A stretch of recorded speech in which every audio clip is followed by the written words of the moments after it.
ঈদের দিনের সুন্নাহগুলো কি? ঈদুল ফিতর আসলে সাহাবারা কি করতেন, আল্লাহ রাসূল কি করতে বলেছেন? ঈদুল ফিতরের সর্বপ্রথম যে কথা সেটি হচ্ছে তাকবীর, তাকবীর দেওয়া। বিষ্ণু বলেছেন ওয়াজাইয়িনু আ'য়াদাকুম বিতাকবীর, তোমরা তাকবীর দিয়ে ঈদের সৌন্দর্যকে বাড়াও। তার মানে ঈদের সাথে কিন্তু তাকবীরের একটা ওতপ্রোত সম্পর্ক আছে। এবং আল্লাহ বলছেন ওয়ালিতুকমিলুল ইদ্দা, রোজার আয়াতের পরে আল্লাহ বললেন তোমরা রোজার 29 দিন বা 30 দিন রোজা পালন করবে, তারপরে ওয়ালিতুকাব্বিরুল্লাহ, তোমরা আল্লাহর তাকবীর দিবে। কেন? আলামা হাদাকুম, এই যে আল্লাহ তোমাদের হেদায়েত দিয়েছেন, 30 দিন সিয়াম পালনের তৌফিক দিয়েছেন, এটার শুকরিয়া স্বরূপ তোমরা তাকবীর দিবে। তো আমাদের বাংলাদেশে তাকবীর দেয়, আমাদের দেশের এখানে তাকবীরের একটু পার্থক্য আপনারা হয়তো দেখেছেন। বাংলাদেশে 2 বার আল্লাহু আকবার, এরপর লা ইলাহা ইল্লাল্লাহ, আবার 2 বার আল্লাহু আকবার, এরপর ওয়ালিল্লাহিল হামদ। এখানে ওরা 3 বার আল্লাহু আকবার বলে। আরব বিশ্ব আমরা দেখেছি একটা স্পেশাল সুরে ওরা পড়ে, ওরা এভাবে পড়ে আল্লাহু আকবার আল্লাহু আকবার আল্লাহু আকবার লা ইলাহা ইল্লাল্লাহ আল্লাহু আকবার ওয়ালিল্লাহিল হামদ। দেখবেন আজকে মাগরিবের সালাতের পর থেকে কিন্তু তাকবীর শুরু হয়ে যাবে। তো ঈদুল ফিতরের তাকবীর হচ্ছে মাগরিবের আজানের পর থেকে। এই যে রাতটা আসছে এটাই মূলত ঈদের রাত।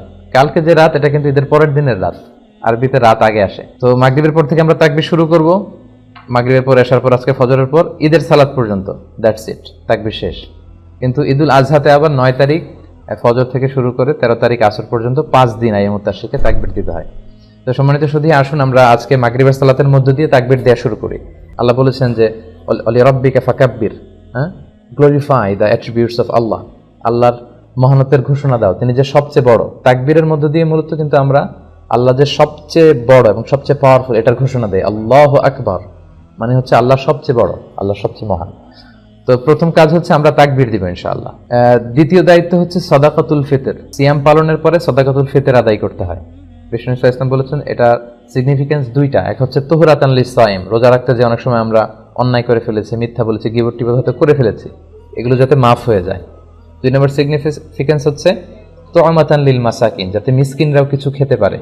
আমরা কালকে পায়েস খাবো, ফিন্নি খাবো, সেমাই খাবো, কিন্তু যারা সুবিধা বঞ্চিত তারা কিছুই খাবে না। এটা আসলে ঈদের শেয়ারিংটা ওইভাবে হয় না, বরং তারাও যাতে কিছু শেয়ার করতে পারে, খেতে পারে, এজন্য মূলত। আর সম্মানিত শুধু এটা অবশ্যই এটা ডেডলাইন হচ্ছে আগামীকাল ঈদের নামাজ। ঈদের নামাজের আগে আপনাকে পে করতে হবে। ঈদের নামাজের পরে দিলে কিন্তু সাদাকাতুল ফিতরের সওয়াবটা আর হয় না। বিষ্ণু বলেছেন মান আদ্দাহা ক্বাবলা সালাত ফাহিয়া যাকাতুন মাকবুলা, যারা ঈদের সালাতের আগে এই সাদাকাতুল ফিতরটা দিয়ে দিল এটা কিন্তু অ্যাকসেপ্টেড একটা সাদাকাতুল ফিতর হবে। ওমান আদ্দাহা বা'দা সালাত, আর ঈদের সালাতের পরে যদি সাদাকাতুল ফিতর আপনি দেন তাহলে ফাহিয়া সাদাকাতুম মিনাস সাদাকাত, এটা নরমাল চ্যারিটি হবে, আপনি সাদাকাতুল ফিতরের সওয়াব পাবেন না। খাবার দিয়ে দিতে বলেছেন বিষ্ণু ইসলাম, 4টা খাবারের কথা পাওয়া যায়, খেজুর দিয়ে, জব দিয়ে, বার্লি দিয়ে, কিশমিশ দিয়ে। তা আপনি যদি কিশমিশের হিসাব করেন তাহলে কিন্তু অনেক টাকা দিতে হয়, অর্থাৎ প্রত্যেকের লাইফস্টাইল যেরকম ওই অনুযায়ী। তো এক্ষেত্রে বাংলাদেশে ইদানিং একটা বিষয় আমি খুব দেখি যে টাকা দিয়ে দেয়া যাবে না, এরকম খুব মতভেদ লক্ষ্য করা যাচ্ছে। আচ্ছা, প্রকৃত সুন্নাহ হচ্ছে খাবার দিয়ে দিয়ে দেওয়া। লেটস সে বাংলাদেশের মানুষের খাবার হচ্ছে চাল কিংবা ডাল, তো 1 সা বিষ্ণুনবী আদায় করতে বলেছেন। এরপরে একটা সুন্নাত হচ্ছে ঈদের দিন গোসল করা সকালে। বিষ্ণুনবী গোসল করেছেন কিনা এই মর্মে আমি পাইনি এভাবে, কিন্তু ইবনে ওমর উনি গোসল করতেন, ইবনে ওমর রাদিয়াল্লাহু আনহু। তো উনি গোসল করতেন, হয়তো উনি রাসূল সাল্লাল্লাহু আলাইহি ওয়াসাল্লামকে দেখেছেন গোসল করতে, এজন্য উনি করতেন। তো গোসল করাটা ঈদের দিন সুন্নাহ। এরপর লুবসু আহসানিস সিয়াব, আপনি নতুন কাপড় বা পাঞ্জাবি যদি থাকে এটা পরতে পারেন, আর নতুন কাপড় না থাকলে পুরাতন যেগুলো আছে এগুলো ধুয়ে আয়রন করে ওইটা পরতে পারেন।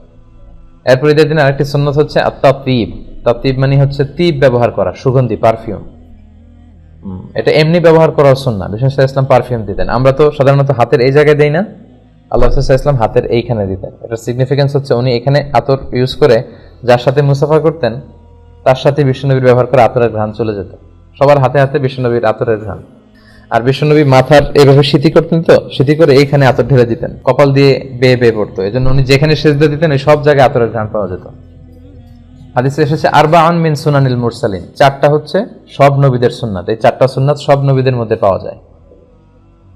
এক হচ্ছে খেতান, সব নবীরা সুন্নাতে খাতনা করেছেন। আর নিকাহ, সব নবীরা বিয়ে করেছেন, 2-1 ছাড়া। ইয়াহইয়া ঈসা আলাইহিস সালামের ব্যাপারে পাওয়া যায়, হয়তো বিয়ে করেননি। আর সিওয়াক, সব নবীরা মেসওয়াক করতেন। আল উতুর, সব নবীরা পারফিউম ইউজ করতেন। তো সুযোগ হলে আমরা পারফিউম ইউজ করবো ইনশাআল্লাহ। এরপরে হচ্ছে আল আকলু ক্বাবলা আল খুরুজ আলা তামারাত আও গায়রিহা, আগামীকাল ঈদের সালাতে যাওয়ার আগে আমরা খেজুর খেয়ে যদি সুযোগ হয় বেরোবো। ঈদুল ফিতরে যেটা হয়, মিষ্টি জাতীয় কিছু খেয়ে নামাজে যাওয়া সুন্নাত, কিন্তু ঈদুল আজহাতে আবার বিপরীত, ঈদুল আজহাতে কিছু না খেয়ে নামাজে যাওয়া সুন্নাত। কারণ ঈদুল আজহার সিকোয়েন্সটা আল্লাহ বলেছেন যে ফসল্লি লি রব্বিকা ওয়ানহার, মানে আগে সালাত পড়বেন, তারপরে কুরবানি করবেন, তারপরে কুরবানির গোশত খাবেন বা কিছু খাবেন, মানে আসসালাতু আউয়ালান আন-নাহর সানিয়ান ওয়াল আকলু সালিসান। কিন্তু ঈদুল ফিতরের সুন্নাহ হচ্ছে আপনি ঈদগাহে বা মসজিদে যাওয়ার আগে মিষ্টি জাতীয় কিছু খাবেন, খেজুর, চকলেট, ফিন্নি পায়ের যদি মহল্লায় কেউ আপনাকে দাওয়াত করে আপনি হয়তো খাইলেন, মাঝে মাঝে কিন্তু অনেকে করে ইনভাইট করে সবাইকে। আচ্ছা গেল। এরপরে একটা সুন্নাত হচ্ছে ঈদের দিনের আয-যাহাব মিন তারিক ওয়াল আউদা মিন তারিকিন আখার, এক রাস্তা দিয়ে ঈদগাহে যাওয়া, আরেক রাস্তা দিয়ে আসা। এটা হচ্ছে ইফ পসিবল, যদি সুযোগ হয়। এটার সিগনিফিকেন্স হচ্ছে হয়তো আপনি এই গলি দিয়ে গেলেন, এই গলি দিয়ে যারা বেরোচ্ছে সবার সাথে দেখা হলো, আবার আরেক গলি দিয়ে আরেক রাস্তা দিয়ে আসলেন, ওইখানকার আত্মীয় স্বজন ফ্রেন্ডসদের সাথে দেখা হলো, মানে অনেক মানুষের সাথে শুভেচ্ছা বিনিময়ের সুযোগটা হলো। ঈদের দিন তো আনন্দের দিন, আনন্দটা বেশি শেয়ার করার সুযোগ হচ্ছে এই কারণে। এরপর ইস্তিসহাবুন নিসা ওয়াল আতফাল ওয়াস সিবিয়ান হাত্তাল হুইয়াদ, বিষ্ণু ইসলাম বলেছেন ঈদের নামাজে যখন তোমরা যাবে, নারীদেরকে, বাচ্চাদেরকে, ফ্যামিলির সবাইকে নিয়ে যাবে, কাউকে ঘরে রেখে যাবে না। কিন্তু দুর্ভাগ্যজনক হলেও সত্য, আমাদের দেশে এই পরিবেশটা এখনো গড়ে ওঠেনি। জাতীয় ঈদগাহ ময়দান, বাইতুল মোকাররম সহ দুই একটা জায়গায় হয়তো নারীদের ঈদের সালাতের সিকিউরিটির সাথে ব্যবস্থা রাখা হয়, কিন্তু পুরো দেশব্যাপী এটা আমাদের গড়ে ওঠেনি সচেতনতার অভাবে। আমাদের স্কলাররা মনে করেন যে ফিতনা হবে। ঈদের 2-3 দিন আগে শপিং মলগুলোতে হাঁটা যায় না নারীদের কারণে, তারপর রাস্তাঘাটে, তার পয়লা বৈশাখে আমাদের বোনরা ঠিকই সেলিব্রেট করে, বাট ঈদের ক্ষেত্রে কিন্তু আমাদের বঞ্চিত করা হয়, বলা যায় মসজিদে যাওয়া যাবে না, ফিতনা হবে। তো এটার ব্যাপারে সচেতনতা দরকার এবং তাদেরকে একটা সুন্দর সিকিউর প্লেস করে দেওয়া দরকার, যাতে করে তারা যেতে পারে। বিশ্বনবী এটাকে এত গুরুত্বপূর্ণ বলেছেন, বিশ্বনবী বলেছেন হাত্তাল হুইয়াদ, মেনস্ট্রুয়েশনাল পিরিয়ড চলছে যে নারীদের, মাসিক, তারাও যাবে। কারণ তারা এটা থেকে বঞ্চিত হবে কেন? কারণ এত বড় গ্যাদারিং বছরে হয় 2টা, তখন খতিব সাহেব মুসলমানদের বিভিন্ন ক্রাইসিস, সমস্যা, সম্ভাবনা নিয়ে কথা বলবে, মোটিভেশনাল কথা বলবে, আমাদের মুসলমানদের কি সমস্যা যাচ্ছে, কি ক্রাইসিস আমরা পার করছি, হ্যাঁ, এই বিষয়গুলো নিয়ে বাৎসরিক একটা মোটিভেশনাল কথা ইমাম বলবেন। তো ওটা থেকে যদি আমাদের বোনেরা বঞ্চিত হয়, তাহলে উম্মাটিক ডেভেলপমেন্টটা আমরা করবো কিভাবে? তো সবাইকে একসাথে করতে হবে, সবাই। এজন্যই বিশ্বনবী বলেছেন যে পিরিয়ড যাদের চলবে ওই নারীরাও আসতে হবে। এক মহিলা সাহাবী বললেন, ইয়া রাসূলুল্লাহ, আমাদের অনেকের হেজাব নেই, জেলবাব নেই, আমরা কিভাবে যাব? আল্লাহ রাসূল বললেন, তোমাদের যেই বোনের 2-3টা জেলবাব আছে তাদের কাছ থেকে বড় করে নিয়ে যাবা, যাদের 3টা আছে অন্যদেরকে ধার দিবা, নামাজের পরে আবার তোমাকে দিবে, তারপরেও আসবে।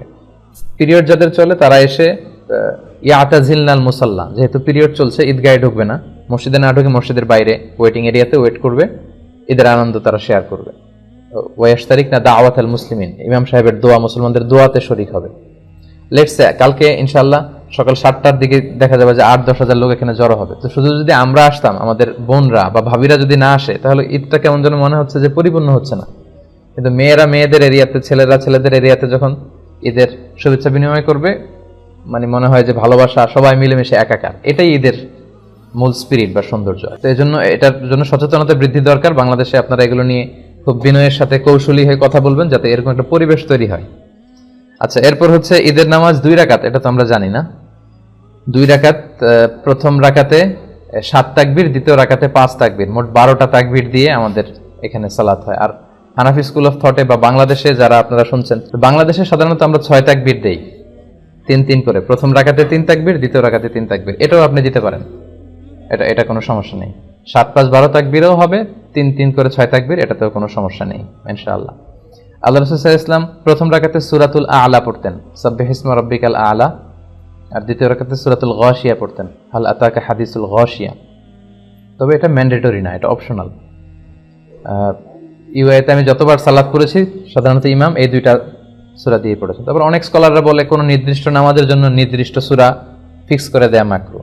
তো এটার ব্যাপারে বিভিন্ন ধরনের কথা আছে, তবে আপনি চাইলে পড়তে পারেন, আল্লাহ রাসূল যেহেতু পড়েছেন। এরপর হচ্ছে আল ইস্তিমতা ইলাল খুতবা বা'দা সালাহ, সালাতের পরে খুতবা শোনা। এই খুতবাটা শোনাও জরুরি, আর এই খুতবাগুলোকে আরো কনস্ট্রাকটিভ ওয়েতে, আরো ইফেক্টিভ ওয়েতে করা দরকার। যেটা আমি বলছিলাম যে বছরের the biggest carnival and festival of Muslim উম্মাহ, প্রায় 56টা দেশ একসাথে এইটা সেলিব্রেট করবে। সো আমাদের মুসলমানদের ক্রাইসিস, আমাদের সম্ভাবনা, আমাদের সমস্যা, এই সবগুলো কিন্তু খুতবায় একজন খাতিব ইনস্ট্রাক্ট করবে তার সারমনে। সো এটাকে এই স্পিরিট থেকে নিয়ে যদি আমরা খুতবাগুলো কাজে লাগাই তাহলে কিন্তু সচেতনতাও বাড়বে, কারণ এত মানুষের গ্যাদারিং আসলে এত সহজে পাওয়া যায় না। আচ্ছা, খুতবার পরে কি হয়? কোলাকুলির পর্ব। আচ্ছা, খুতবার পরে হচ্ছে শুভেচ্ছা বিনিময়। সাহাবারা শুভেচ্ছা বিনিময় করার ক্ষেত্রে ওনারা পড়তেন তাকাব্বালাল্লাহু মিন্না ওয়া মিনকুম আজমাইন, আল্লাহ আমার থেকে তোমার থেকে আমাদের সবার থেকে কবুল করে নিক। কি কবুল করে নিক? এই যে 29টা বা 30টা রোজা যে রাখলাম, ইবাদত করলাম, কিয়ামুল লাইল করলাম, কোরআন খতম করলাম, এই সব ইবাদতগুলো আল্লাহ কবুল করে নিক। সহিহ সুন্নায় এই দোয়াটা পাওয়া যায়, এটা আমরা বলতে পারি। এটা ছাড়া আমাদের দেশে আমরা যেটা বলি ঈদ মুবারক, এটাও অনেক সুন্দর। আরব বিশ্বে বলে ঈদ সাঈদ। হ্যাঁ, তোমার ঈদটা শুভ হোক, আনন্দময় হোক, এদের মতো অনাবিল সুখ শান্তিতে সারা বছরটা তোমার কাটুক, এগুলো যে আমরা বলি কুল্লা আম ওয়া আনতুম বিখাইর, এটাও বলা যাবে। এক্ষেত্রে ইদানিং অনলাইনে দেখি অনেকেই বলে যে তাকাব্বালাল্লাহু মিন্না ওয়া মিনকুম ছাড়া কিছু বলা যাবে না। না, এত রিজিড হওয়াটা আসলে ঠিক না। খেয়াল রাখবেন, একটা হচ্ছে রিলিজিয়ন আর একটা হচ্ছে কালচার। ধর্ম আর কালচার দুটাকে গুলিয়ে ফেলা যাবে না। আল ইসলামু লা ইয়ামনাউ আনিল আখযি আন আইয়ি শাইইন জাদিদ মা লাম ইখালিফ রূহাদ-দ্বীন। কোন দেশের তাদের ব্যক্তিগত কালচারে যদি কোনো ভালো জিনিস থাকে, ইসলাম সেটাকে উঠিয়ে দেয় না, ওটাকে এপ্রিসিয়েট করে। সো আমাদের বাঙালি মুসলমানদের কিছু আলাদা কালচার থাকতে পারে, যেটা হয়তো চায়নার উইগুর মুসলিমদের সাথে মিলবে না। চায়নার মুসলিমদের সাথে হয়তো মালয় মুসলিমদের অনেক ব্যক্তিগত কালচার থাকতে পারে, দেশীয়, এটা হয়তো মিলবে না। ইউরোপের মুসলমানদের হয়তো তাদের লোকালিটিতে কিছু কালচার থাকতে পারে, এটা হয়তো আমাদের সাথে যাবে না। এই সবগুলো কালচার যদি ইসলামের সাথে কন্ট্রাডিক্ট না করে আমরা এগুলো নিতে পারি। আমাদের বাংলাদেশে ঈদ মুবারক বললে আমরা যে ভালোবাসাটা আসে, অন্য কোনো শব্দ দিয়ে আমরা এটা বলতে পারবো না। মানে ঈদ আসবে, ঈদ মুবারক বলবো না, এটা অসম্ভব। সো ঈদ মুবারক, ঈদ সাঈদ, এই জাতীয় যে কোনো সুন্দর সুন্দর শুভেচ্ছা বানিয়ে আপনি শেয়ার করতে পারেন, এতে কোনো সমস্যা নেই ইনশাআল্লাহ। এরপর অনেক স্কলাররা বলেছেন যে ঈদের দিনে কবর জিয়ারত করা মাকরুহ। তবে কারো যদি রীতিমতো অভ্যাস থাকে যে তিনি প্রতিদিনই করেন বা প্রায়ই করেন, সেক্ষেত্রে তারা বলেছেন সমস্যা নেই। তারা বলেছেন আনন্দের দিনে এরকম কষ্ট রিসিভ না করতে। তারা বলেছেন তাখসিসু জিয়ারাতিল কুবুর বিল আয়াদ, কেউ যদি ঈদের দিনের সাথে কবর জিয়ারতকে খাস করে তাহলে এটা মাকরুহ হবে। কিন্তু লাউ ইয়াজুরু কা আদাতিন ফালা বা'সা ফি, ইন জেনারেলি কেউ কবর জিয়ারত করলে এটাতে তেমন কোনো সমস্যা নেই। সবাইকে জানাচ্ছি অগ্রিম ঈদ মুবারক, ঈদ সাঈদ, তাকাব্বালাল্লাহু মিন্না ওয়া মিনকুম আজমাইন।